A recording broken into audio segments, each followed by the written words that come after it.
ዛሬ ደግሞ ለየት ባለ ቪዲዮ መጣሁላችሁ የኔ ማሮች። ፎሎ ጋር 4 ሀባ ነጭ ሽንኩርት አለኝ፣ ከዛ ሚስማር አለኝ፣ ከዛ ደግሞ ትንሽ ዘይት ነው ያደረኩበት። ለምን ይጠቅማል ብትሉኝ ለሸንተረር የወለዳችሁ ሰዎች የወለዳችሁ ሴቶች ማለት ነው። ወልዳችሁ ሸንተረሩ ምናምን የሚወጣባችሁ ደግሞ ስትከሱ ውፍረት ስትቀንሱ ሸንተረር የሚወጣባችሁ እጃችሁ ላይ እግራችሁ ላይ የተለያየ ቦታ ሸንተረር ምናምን ይወጣብናል አይደለም? ከዛ እንደዚህ አድርጋችሁ መጠቀም ትችላላችሁ።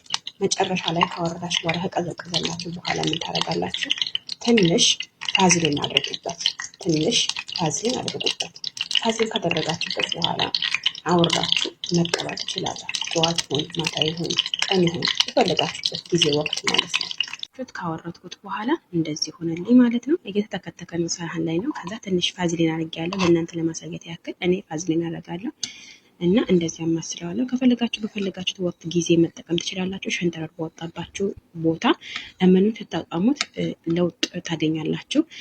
ዋናው ነገር ደግሞ ሰፖርት አድርጉኝ፣ ፎሎ ላይክ አትርሱ እኔ ውዶች እና የኔ ማሮች። ሌላው ነገር ደግሞ ይሄ መውጣት የለበትም፣ ይቀመጥ እዛው፣ ምንም ችግር የለውም፣ ምንም የሚያመጣው ጉዳት የለም። ሌላው ነገር ደግሞ የአይመን እናት ብላችሁ ዩቲዩብ ላይ ገብታችሁ ሰብስክራይብ እና ላይክ አድርጉኝ። አወዳችኋለሁ። መልካም ቀን ይሁንላችሁ። በጣም ነው የምወዳችሁ። ላይክ አትርሱ።